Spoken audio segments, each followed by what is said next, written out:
እናት በወላዲተ አምላክ ትመሰላለች።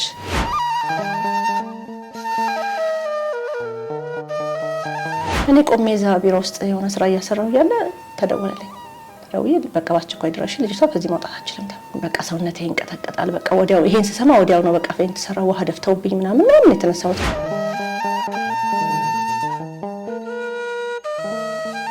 አድራሻዬ ከመስቀለ ስር ነው። አድራሻዬ ከመስቀለ ስር ነው። መልስ አልመለስም። እስከ መሞት ድረስ ዋጋ የከፈለልኝ ሁሉም ማድረግ ሲችል በበረቴ ተወለደልኝ ለኔ ብዙ ነገር ያደረገልኝ ስለሆነ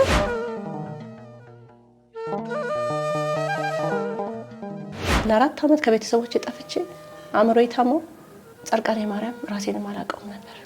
ድኜ ተፈውሼ አባቴ የሰጠኝ ስጦታ ነው አለኝ። ልብሷንና ልብሴን በመርፌ ቆልፍ እንዳትነሳብኝ።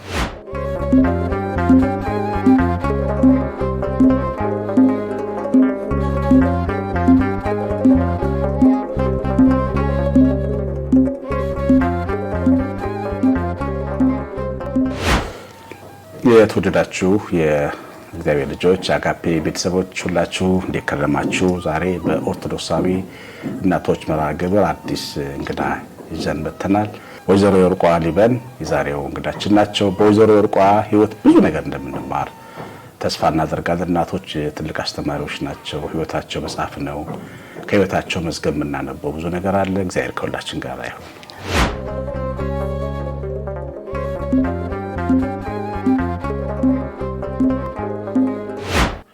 እንኳን ደህና መጡ የወይዘሮ የወርቋ ወደ አጋፔ ቤተሰብ። እንኳን ደህና ቆያችሁ። በጣም አመሰግናለሁ። ይከታተላሉ የአጋፔ ኦርቶዶክሳዊ እናቶችን ፕሮግራም? አዎ በደንብ። እንዴት ያዩታል? በጣም ብዙ ነገር እኔ እንደውም ተምሬያለሁ። እናቶች እንደዚህ ነን ወይ? ምክንያቱም ብዙ ኃላፊነት ያለብን እናት ነን፣ ሚስት ነን፣ ውጭ አሁን ደግሞ ብዙ ኃላፊነት ምን ይዝናልና እምነታችን ላይ እንደዚህ ጠንካራ በመሆናችን ራሱ የበለጠ እንድበረታ ነው የሆንኩት። በጣም ጥሩ ትምህርት ያስተምራል። በጣም ደስ ይላል። ስንት ልጆች አሉት?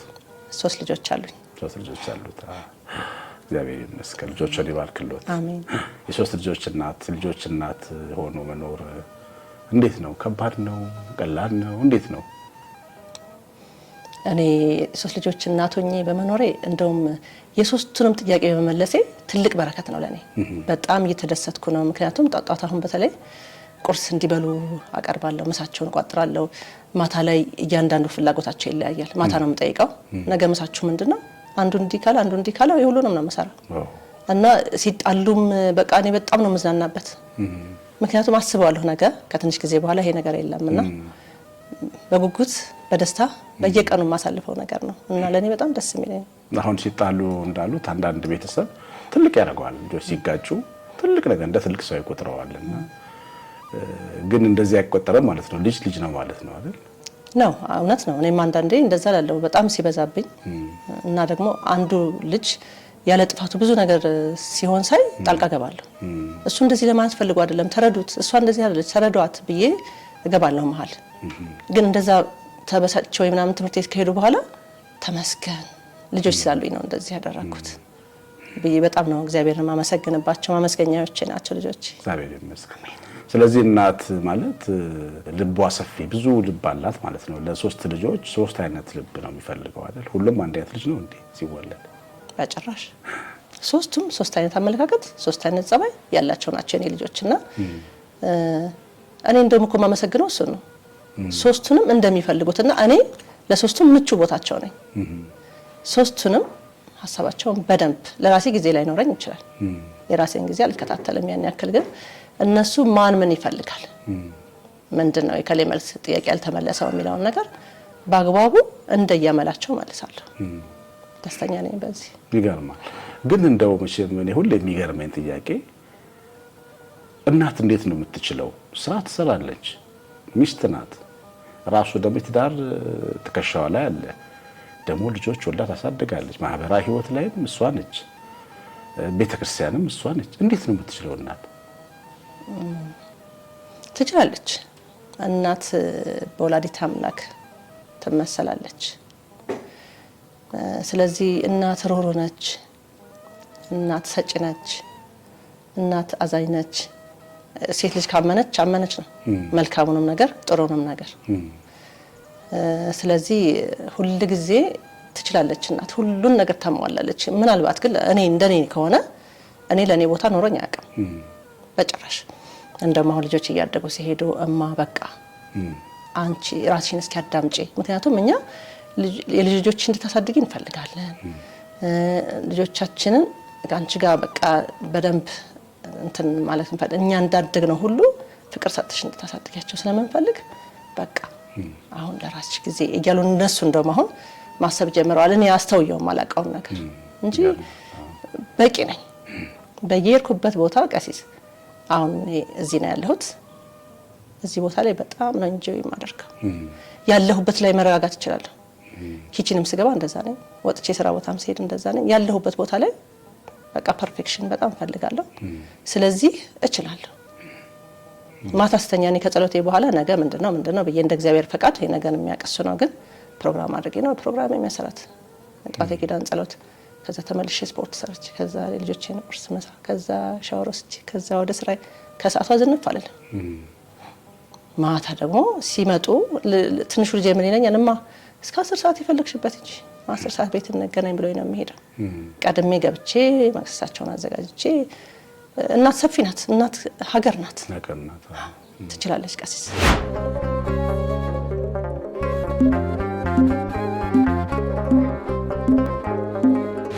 አሁን እንደዛ ሲሉኝ ሰባቱ መጋረጃ ወደ ተጋረደ የሚል የአባ ሕርያቆስ ቅዳሴ ላይ ስለ እመቤታችን አድናቆት የጻፈው ድርሰት አለና እሳት መጋረጃዎች ናቸው፣ እንዴት ውስጥ ምን ጋር የተጋረደው ማህፀንሽ ውስጥ ብሎ ይጠይቃልና እናት እሳት እንደምትሸከም እመቤታችን ምሳሌ ናት አሁን ብለው አንስተዋል። እሱን እየተመለከትኩት ነበር። የእናትነት ህይወት እሳት ነው፣ ግን መሸከም የሚችሉት ነው አይደል ማለት ነው። አዎ ብዙ ቻሌንጆች አሉ ካመላቸው ጀምሮ የልጆችም ትርፍ ደግሞ አሁን ሲጎረምሱ በየእድሜያቸው ይመጣ ነገር አለ። እሱን ሁሉ እንዴት ነው የምቀበለው? ምክንያቱም ሁሉ ጊዜ አሁን ምን እላለሁ ቁጭ አረጋቸውና እናንተ ወዳችሁ አይደለም ይሄ ማለፍ ያለባችሁ ነገር ነው። ነገ ሲያልፍ አንደርስታንድ ታድርጉታላችሁ። እኔ እናንተ ላይ የሆነ ነገር ተናግሬ እንዲቆጨኝ አልፈልግም። ስለዚህ ይሄን ነገር እንደዚህ ብናደርገው ትክክል አይደለም። እንደ እግዚአብሔር ፈቃድ እንደሞ ልጆቼ ያው በእግዚአብሔር ቤት ነው ያደጉትና አሁንም ያሉት እንደዚህ ነው። ለመቁረብ እግዚአብሔርን ስጋና ደም ለመቅመስ ንጹህ ልብ ንጹህ ቦታ ላይ ነው ማሳረፍ ያለብን። ስለዚህ ንስሐ ሳትገቡ ከ12 ዓመት በላይ ንስሐ ሳይገባ አይቆረብም እና እነሱንም በዛ መንገድ ስለመማራቸው ልጆቼ ነው። ትችላለች እናት እሳት ትሸከማለች። ብዙ ነገር ሳይኖር ቀርቷል። ለምቀሲስ ግን እግዚአብሔር ያስችላል። እግዚአብሔር ያስችላል። ለምሳሌ ልጆች ሆነው ህጻናት ሲሆኑ እንዳልናቸው ነው። ግን ደግሞ ራሳቸው መሆን ይጀምራሉ። ቲኔጅ ላይ ይገባሉ። ምን ያህል ተዘጋጅተሽ ነበር ለዛ ነገር? አንዳንድ ወላጅ ሳይዘጋጅ ነው የሚቀበለው እና ከልጆቹ ጋር ይጋጫል። ለምን እንደ ድሮ አልሆንክም፣ ለምን እንደ ህጻን ልጅነት አልታዘዝከኝም፣ አልሰማኸኝም ብሎ ከልጆቹ ጋር ጠብ ውስጥ ይገባል። በዛ ሰዓት ደግሞ ልጆች ወላጆችን አይወዱኝም ወደሚል ስሜት ይገባሉ። እሱ እንዴት አድርገው ተቀበሉት? አሁን ይሄንን የልጆቹን የእድሜ ሽግግር እንዴት አድርገው ተቀበሉት? እኔ እግዚአብሔር ባርኮኛል በጣም እንደውም ይገርመኛል። እኔ አሁን ልጄ ዛሬ 22 ዓመቷ ነው። የመጀመሪያ ልጄ ደስ ይላል በጣም እንኳን ተወለድሽ ብለናል። አዎ በጣም አመሰግናለሁ ቀሲስ። በ2 ዓመትሽም በ22 ዓመትሽም አንድ አይነት ነው ማለት ትክክል ነው ብዬ አላምንም። በወጣትነቷ ጓደኞቿ ጋር ብትሄድ እኔ ነኝ እማ ጓደኞችሽን ቅጠሪያቸው፣ ዛሬ እስኪ ዋና ዋኙ፣ ዛሬ እስኪ ምሳ ብሉ፣ አንቺ ካለሽበት ነው፣ አንቺ ከሄድሽ አላውቀው። ልጅ ያስቸግራል ወይ ጎርምሶ ወላጁን ያስቸግራል ወይ? እኔ አላውቀው። አልጎረመሱብሽ ማለት እግዚአብሔር ተመሰገነ ይሁን። በጣም እኔ እንደዚህ ሰው እንደሚያወራው ችግር አብሬ ማውራት አልችልም። ምክንያቱም አሰሪያቸዋለሁ ብዬ አምናለሁ በእግዚአብሔር ቃል። ምንም ቀን ፈቅድላቸዋለሁ፣ ሰንበት እግዚአብሔር ነው ብያለሁ። ምክንያቱም ሰንበት ስንሄድ ደግሞ ስጋና ደግሞ ስትቀበሉ ከኪዳን ጀምራችሁ እንዲያዱ ከተባለ በኋላ ምናምን ቤተክርስቲያን መርገጥ ተነጥፈው የሚሰሙትን መላእክታኖች እየረገጡ መግባት ነው። ስለዚህ ትፈልጋላችሁ አረ ይላሉ። በዛ ስሬ ስላሳደግኳቸው ይመስለኛል ቀሲስ እኔ በጣም እግዚአብሔር ረድቶኛል። አላውቀውም፣ አልደረሰብኝም። ይሄ ጉርምስና ራሴንም ያው እግዚአብሔር እንደ ልቤ ሰጠኝ መሰለኝ። ጉርምስናው ስላልደረሰ ግን እኮ አይደለም፣ እኛ ስለተዘጋጀን ነው። እኛ የተቀበልንበት መንገድ ነው። ወላጆች ልጆች ሲያድጉ ማይቀበሉ ወላጆች አሉ። የልጆችን እድገት እየጠበቁ አብረው የሚያድጉ ውስጣቸውን በደንብ የሚያዘጋጁ ወላጆች አሉ እንጂ የልጆች ጉርምስና ስላልደረሰ እኮ አይደለም። አዎ ወጣ ያለ ነገር አላየሁባቸውም። አሁን እሰማለሁ ከጓደኞቼ ስሰማ ይገርመኛል። ወይ አቺ ምልህ ነው አይደል? የኔ አምላክ ጉልበቴን ታውቀዋለህ እላለሁ። የሚደንቅ ታሪክ እሰማለሁ። ይሄ ነገር ሳይደርስ ግን አለ እኮ የጸባይ ለውጥ አለ። የመነጫነጭ፣ አለመታዘዝ፣ የታዘዙትን አለማድረግ ቀላሉ ነው እንጂ እኔ ጋር ያለው ብዙ እሰማለሁ ከሰዎች። ስለዚህ ያን ደግሞ እኔ አክሴፕት አደርገዋለሁ። ምክንያቱም ትንሽ ጊዜ ነች ታልፋለች ብዬ አስባለሁ እንጂ እኔ በመጀመሪያ ልጅ ያው ቀስ ሁለተኛውም እንደዛው ነች። ነገሯ ሁሉ የምትጣላው ከሷ ከኔ ጋር ዛሬ ፈተና ደርሷል አጥኚ፣ ዛሬ ሰንበት ትምህርት ቤት ቅሪ ካልኳት እንጣላለን። ከዛ የለም። ይገርማል። እግዚአብሔርን ሳያውቁና እግዚአብሔርን አውቀው ህይወት ያለው ልዩነት እንዴት ነው የሚያዩት? ይሄ በምን ሊገለጽ ይችላል? ቀሲስ የሰማይና የምድር ያክል ርቀት አለው። ከእግዚአብሔር ጋር መሆን እረፍት ነው። ከእግዚአብሔር ጋር መሆን ሰላም ነው። ከእግዚአብሔር ጋር መሆን ሙላት ነው፣ መስራፍረፍ ነው፣ ሁሉ ነገር ነው። እኔ እግዚአብሔር ስሜት ስለሱ ሳወራ ከእግር እስከ ራሴ ነው የሚነዝረኝ። እሱ አንተ ባትኖር ኖሮ፣ አንተ ባትኖረኝ ኖሮ፣ እንደ ሰዎች ቢሆን ኖሮ እኔ የማለቅሰው ይሄን ሳስብ ነው። ፍቅሩን ሳስብ፣ ቸርነቱን ሳስብ በጣም አለቅሳለሁ። እግዚአብሔርን መያዝ ቃል የለኝም። ቀስ ምንም ሊወዳደርም አይችልም። እኔ እግዚአብሔር ስላለልኝ እግዚአብሔር ይመስገን በጣም ሙሉ ሴት ነኝ። እግዚአብሔርን ሳይዙ ሚስት መሆን ይቻላል? እናትስ መሆን ይቻላል? ወይዘሮ ወርቋ በነገሮች ሁሉ እግዚአብሔርን ሳይዙ መቆም አይቻልም። አንድ ሰው እኮ ለራሱ ሲቆም ራሱን ተረጋግቶ መኖር ሲችል በቃ የሚተማመንበት ነገር ሳይኖረው ለሰው መትረፍ አይችልም። መጀመሪያ እግዚአብሔርን የያዘ ሰው ሁሉ ነገር እኮ በቃ ብርሃን ነው መንገዱ። አንድ እርምጃ ሲራመድ ሌላው እየበራ፣ አንድ ሲራመድ ሌላው እየበራ። ምክንያቱም መንገድህን ለእግዚአብሔር ስጥ ነው እኮ አይደል እግዚአብሔር ቃል የሚለው። በቃ እግዚአብሔርን የያዘ ሰው ምንም ነገር አይሆንም። ቀሲስ እኔ ያላወዳድረውም አምላኬ ለኔ ስላለ አንዳንድ ጊዜ ደነግጣለሁኝ። ይሄን ያህል የኔ ጌታ አለዋለሁ የትኛው በጎ ስራዬ ነው እስከምል ድረስ እስከ መሞት ድረስ ዋጋ የከፈለልኝ ሁሉም ማድረግ ሲችል በበረቴ ተወለደልኝ ለኔ ብዙ ነገር ያደረገልኝ ስለሆነ ሁሉ ነገር ተሰጥቶኛል እኮ ቀሲስ። ምን እላቸዋለሁ ልጆችን ሁሉ ጊዜ እግዚአብሔርን ሁሌ ተመስገን በሉ። ስትወጡ ስትገቡ አመስግኑት። ከምስጋና በላይ ለሆነው ስሙ አመስግኑ። ምክንያቱም ምድርን ሁሉን ነገር ፈጥሮ ነው እኛን የፈጠረን። የሚያስፈልገን ነገር መጀመሪያ አዘጋጅቶ እኛን ፈጥሮን ከዛ በኋላ ቢፈጥርልን ኖሮ እሺ እሱ እኮ ሁሉ ነገር አድርጎ ነው እኮ እኛን ያመጣንበት ተመቻቸ ቦታ ላይ። የኛ እምነት ጉድለት ነው ወደ ኋላ የሚያስቀራን እንጂ ሁሉ ጊዜ ተመስገን ብቻ በሉት። ምክንያቱም ሁሉን አድርጎልናል። እስከ ሞት ድረስ የከፈለልን አምላክ ነውና ቃል የለም። በጣም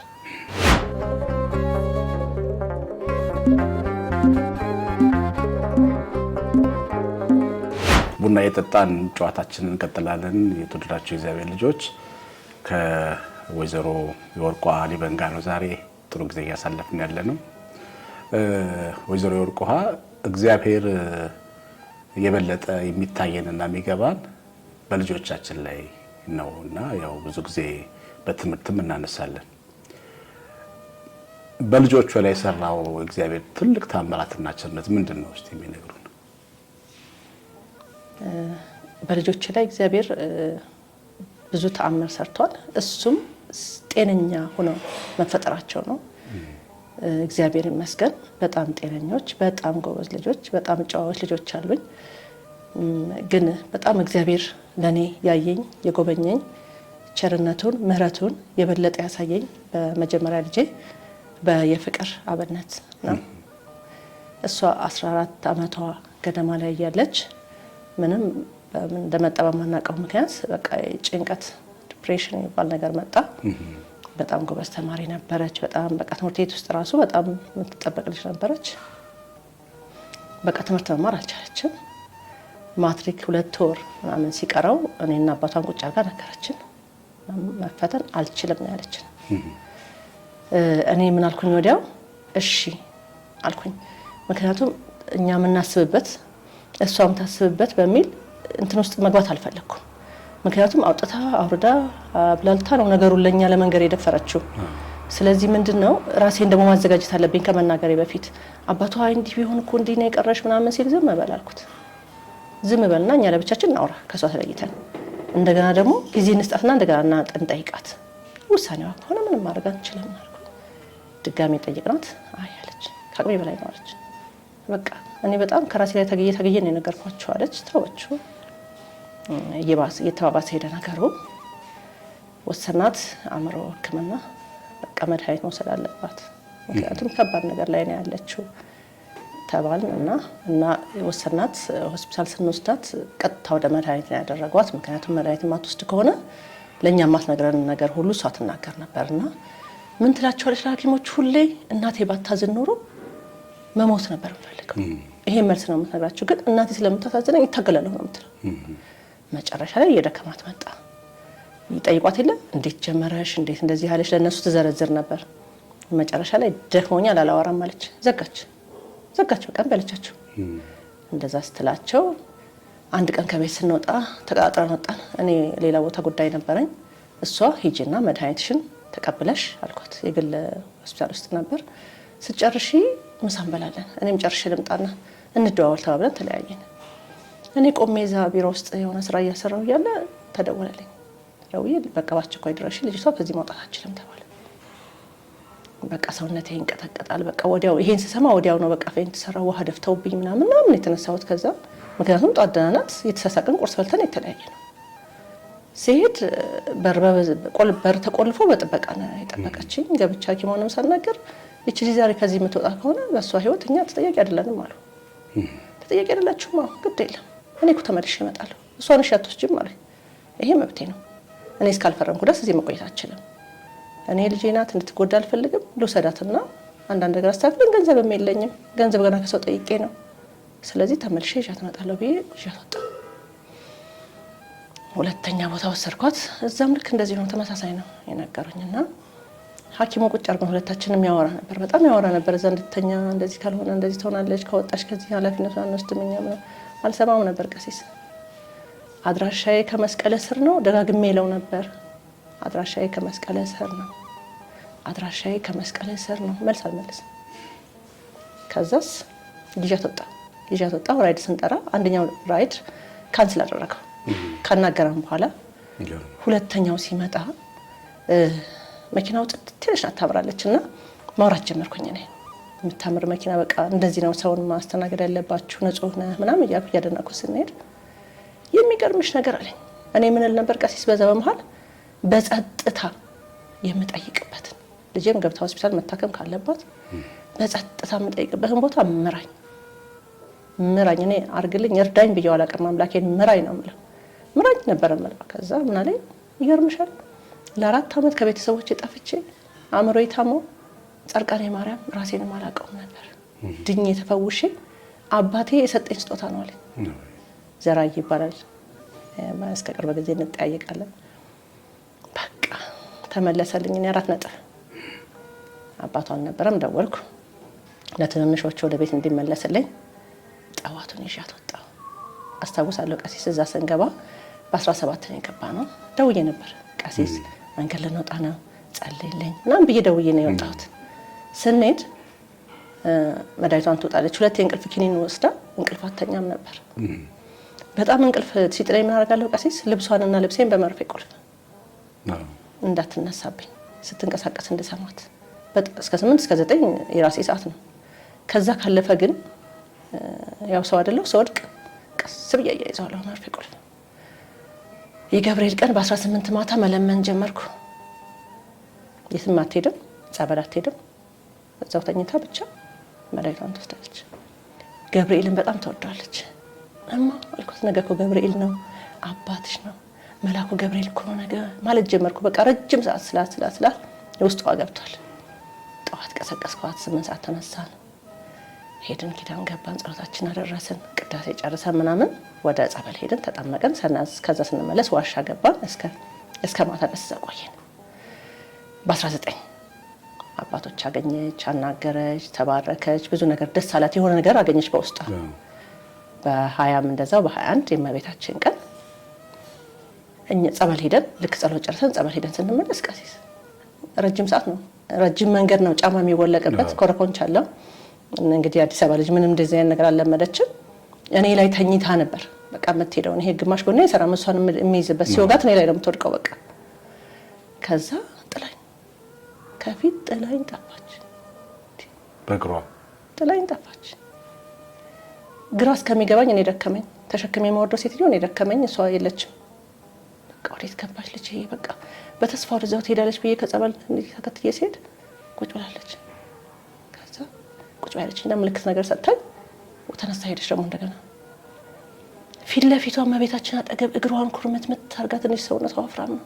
ያችን የምታክል ሴትዮ እንደዛ ትቀመጣለች አይባልም። እንዲህ ስትል ብቻ ነው የታየኝ። በቃ እሺ እንደማለት መልክት የለም። ረጅም ሰዓት ተቀመጠች። ፊት ለፊቷ ተቀምጣ መጨረሻ ላይ ባይኗ ፈለገችኝ እኔን ማለት ነው። ፈለገችኝ። ከዛ መጣች ያለሁበት ቦታ። እስከዛ ድረስ አታውቅም ልጅቷ። እማ አለችኝ። ጮኩ እንዴ አለችኝ። ጮኬ ነው ወይስ ምንድን ነው አለች። ደህና ሆንኩ። አዎ ምንም ጮኩኝ እንዴ ምን የሆነ ነገር ሆኖ እንዴ በእኔ ላይ ምን ተከናወነ አለች። ምንም አልኳት። ምንም አልተከናወነም። በመብርሃን እኮ ለሰው እንዳትነግሪ ብላም የነገረችኝ አለች። ግን በደንብ ደጋግማ የነገረችኝ አለች። አንቺ ሳትሆኚ በአንቺ ብዙ ሰው ስለሚድን ምክንያት ስለሆንሽ ነው። አይዞሽ ልጄ አለችኝና እጄን ይዛ ነሳችኝ አለች። አታውቅም ነበር ያለማጋነን 1-2 ሰዓት ተቀምጣለች በዛ አቀማመጥ ማለት ነው። የዛኑ ቀን ወጣን። ከዛ ለ3 ቀን ለምናምን ብለን ሄድነውን 18 ቀን ተቀመጥን። ቀሲስ ያ ሁሉ ነገር ቀረ። እንግዲህ አሁን መድኃኒት ማዋጥ ከጀመረች 3ኛ ዓመት ሆናት። በጣም ብዙ ዲግሪዎች አሏት፣ ተምራለች። አሜሪካን ሀገር ድረስ ትማራለች። ከዚህ ሆና በዛ እየከፈልን ከዚህ በቃ አሁን የፍቅር ማለት አትታወቅም። ቀሲስ ሌላ ሰው ናት።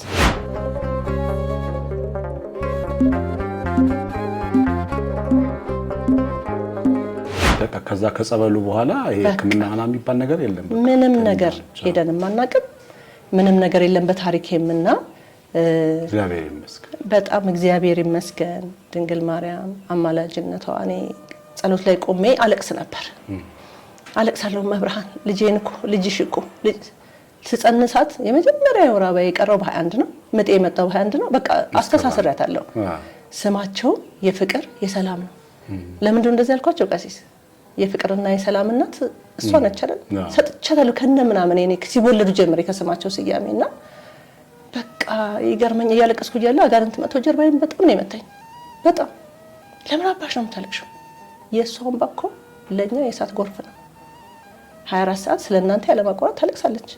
እኛም በእሳት ጎርፍ ታስጠብሱናላችሁ። ደግሞ አንቺ ምን ልሆን ብለሽ ነው?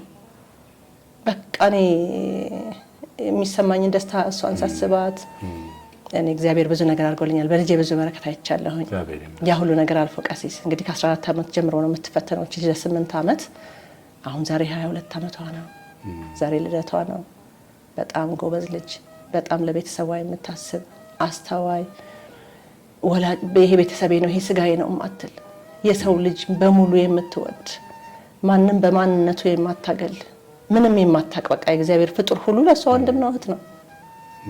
ማንንም ከማንም የማትመርጥ የተባረከች ልጅ እግዚአብሔር እንደገና እኔ ሰጠኝ። በዚህ አጋጣሚ ግን ለእናቶችን የምናገረው ልጅን በእግዚአብሔር ደጅ ማሳደግ እንዳለብን፣ ቃሉን ማስተማር እንዳለብን። ምክንያቱም ራስን መጉዳት ማለት ምን ያህል ኃጢአት እንደሆነ እንዲገባቸው ከእግዚአብሔር ጋር እንዲታገሉት ማድረግና ደግሞ እናት ለልጆቿ ቅርብ መሆን እንዳለባት ለልጄ እኔ ቅርብ ባልሆን ነው ቀሲስ እስካሁን እኔ ሆነ ችግር ተፈጥሮ ነበር የምሰማው። ግን አሁን ላይ ምንም ነገር ሳይሆን ልጄ ነግራኝ እኔም እግዚአብሔር ረድቶኝ ይሄን ነገር ሁሉ አልፌዋለሁና እግዚአብሔር በዚህ በረከት ባርኮኛል ቀሲስ። አዎ እግዚአብሔር ይመስገን። አሁን ትልቁ ነገር ምንድነው ያስተማሩን? እግዚአብሔር ሲናገር ለመስማት ተዘጋጅተዋል። መጀመሪያ በጸጥታ ውስጥ እንድትናገር ይፈልጋሉ ብለዋል። ሲናገሩት በባለ ታክሲው ላይ ደግሞ አናቆም። አንድ ታክሲ ሹፌር እግዚአብሔር ይናገርበታል ብሎ ማሰብ በጣም መንፈሳዊ ሰው መሆን ይፈልጋል። ሰው እግዚአብሔር ልቡን ሲከፍትለት ከአእምሮ ህሙማን ሰዎች ሳይቀር ይማራል፣ እንኳን ከጤነኛ ሰው ነው። የእርሱ ትልቁ ነገር እግዚአብሔር እንዲናገሩት መፍቀዱና ሲናገሩ መስማቱ ነው ትልቅ ለውጥ እንዲያዩ ያደረጉት። እውነት ነው። እኔ ለጠየቁት ነገር በጣም የሚደንቀኝ የእግዚአብሔር አሰራር ጆሮዬን ከፍቼ እሰማለሁ።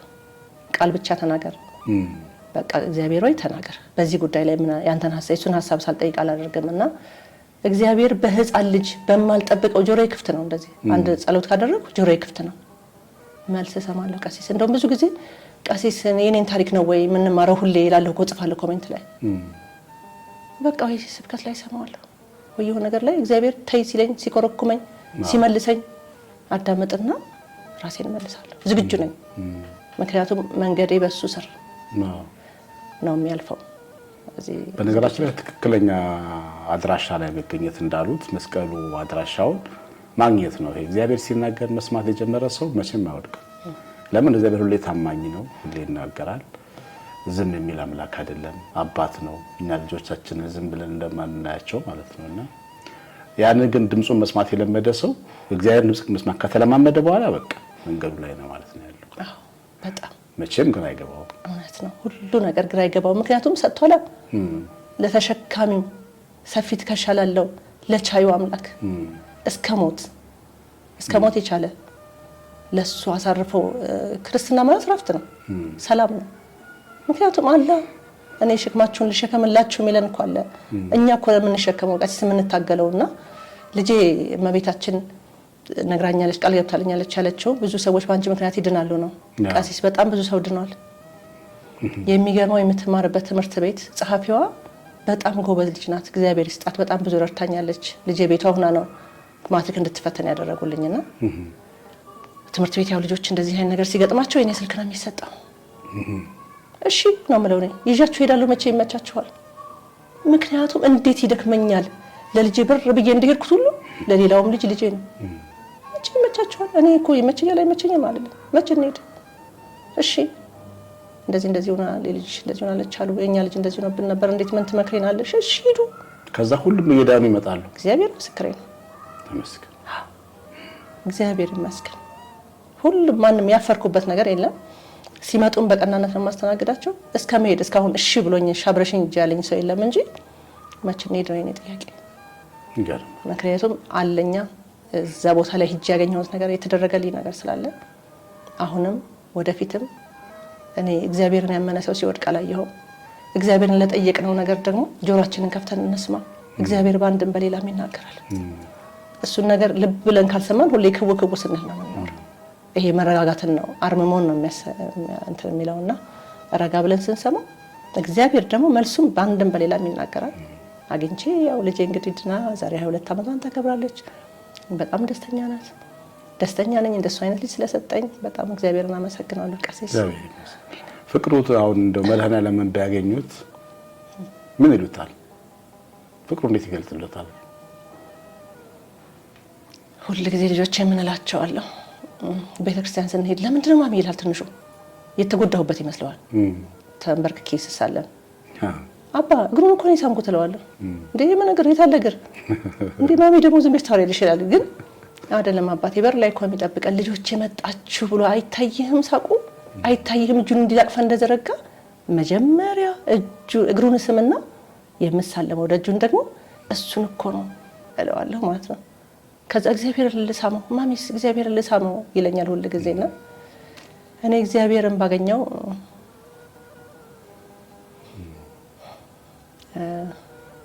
ምን እንደምን አላውቅም።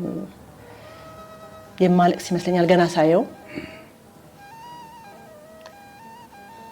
ተመስገን እለዋለሁ። ተመስገን በቃ እሱ ስላለልኝ ማረፊያ ስላለኝ ተመስገን እለዋለሁ። በጣም ደስተኛ ነኝ። ሁሌም ደግሞ ከኔ ጋር ነው እኮ ሁሉ ጊዜ እኮ አለ። አንድ ወዳጅ አለችኝና እግዚአብሔር ያናድደኛል ትለኛለች። ለምን ስላት እንዲህ በጣም ደግ ይሆነልኝ ግን ቃል ከልክሎኛል። ምን ከልክሎኛል? ቃል ምስጋና ማድረግበት ቃል በሱና እናደድበታለሁ ትላለች። እና አንዳንዴ ትክክል ናት። ስሜቷን በደንብ ነው የምጋራው። አንዳንዴ እግዚአብሔር በጣም አጠገቤ ቆሞ አየውና በቃ ወዲያው የሚጠፋብኝ ቃል ነው። በቃ ዝም እንድንል ነው የሚያደርገን። ይሄ ደግሞ የእግዚአብሔር ስራ በቃ በጣም ከሚያስገርመን ነገር ስለ እግዚአብሔር አንዱ እሱ ነው። እግዚአብሔር ይመስገን። እንኳን እግዚአብሔር ረዳሁት። አሜን። ልጆቿን ይባርክልዎት። አሜን። ቀስ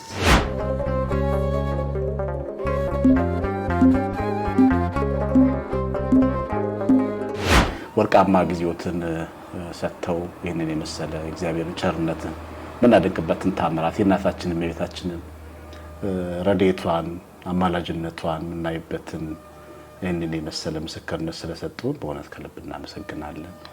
ከመጨረሳችን በፊት ማለት ማስተላለፍ የሚፈልጉት ምስጋናም ይሁን በጎ ምኞትም ይሁን ለፈለጉት ሰው ልጆችም ጭምር ማስተላለፍ ይችላል። እኔ በቀድሚያ እግዚአብሔርን አመሰግናለሁ።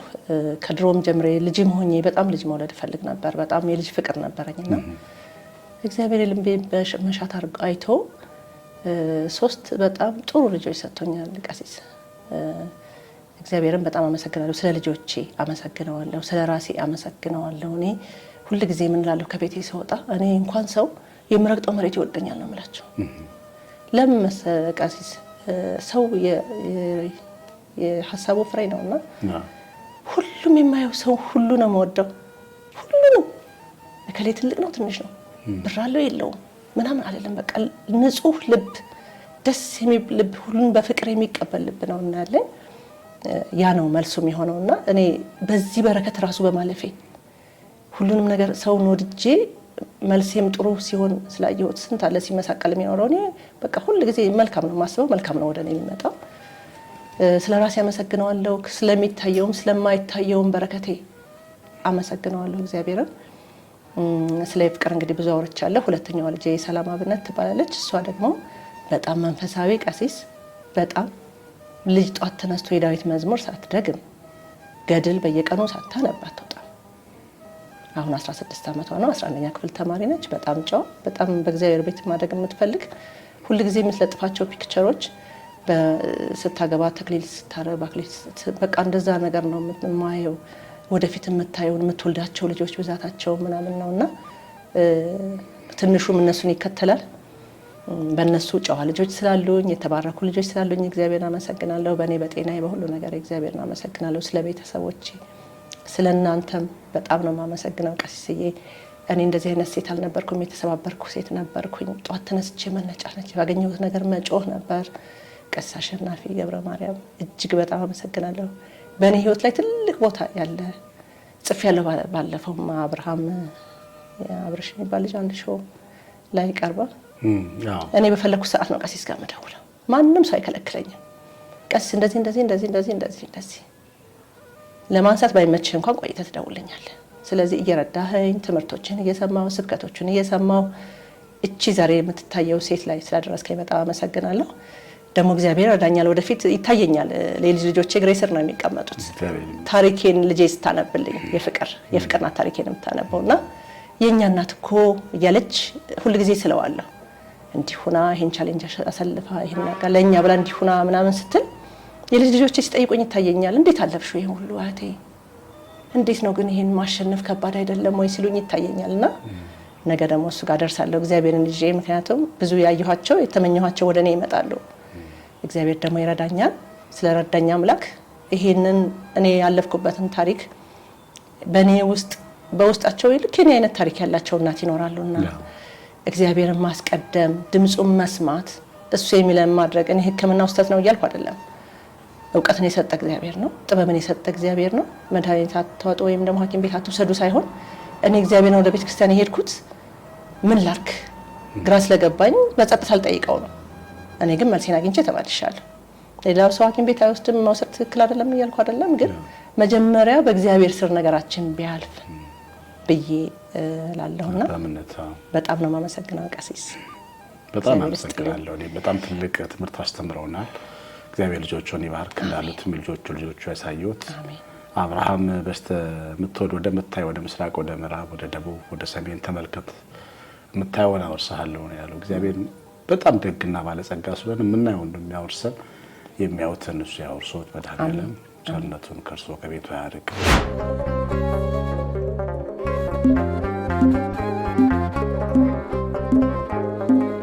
የተወዳችሁ የአጋፔ ቤተሰቦች በወይዘሮ ወርቋ ህይወት ብዙ ነገር እንደተማራችሁ ተስፋ አድርጋለሁ። ምን ተማራችሁ? ጻፉ ከታች እስቲ ኮሜንት አድርጉ። ምን እግዚአብሔር ተናገራችሁ? መርቋቸው ወይዘሮ ወርቋ ልጆቻቸውን መርቁ። እንደዚሁም ደግሞ በጣም በጎነት መልካምነት የተደረገላቸው እናቶቻችሁ በእኛ ፕሮግራም ሊቀሩ የምትፈልጉ ታች ባለው ስልክ ቁጥራችን ልትደውሉልን ትችላላችሁ። አንድ ቤተሰብ ኢንተርቪው የተደረገ ቤተሰብ አሜሪካ ነገር ልጆች ያሉና ደውለው በጣም እድለኞች ነን አያቶቻችን በሚዲያ አየናቸው ብለው ሲናገሩ ሰምቻለሁና የኛ አያቶች እንደዚህ ሆኖ ቢሆን ኖሮስ ሚዲያ ላይ ተቀምጠው አይታችኋቸው ቢሆን ምን ይሰማችኋልና ዛሬ ያሉ እናቶች ቢናገሩ ለነገ ለልጆቻቸው ኩራት ትልቅ በረከት ተተው ነው የሚያልፉት። ይሄንን እንድታደርጉ አሳስባለሁ። እግዚአብሔር ይባርካችሁ። መንፈስ ቅዱስ ከሁላችን ጋር ይሁን።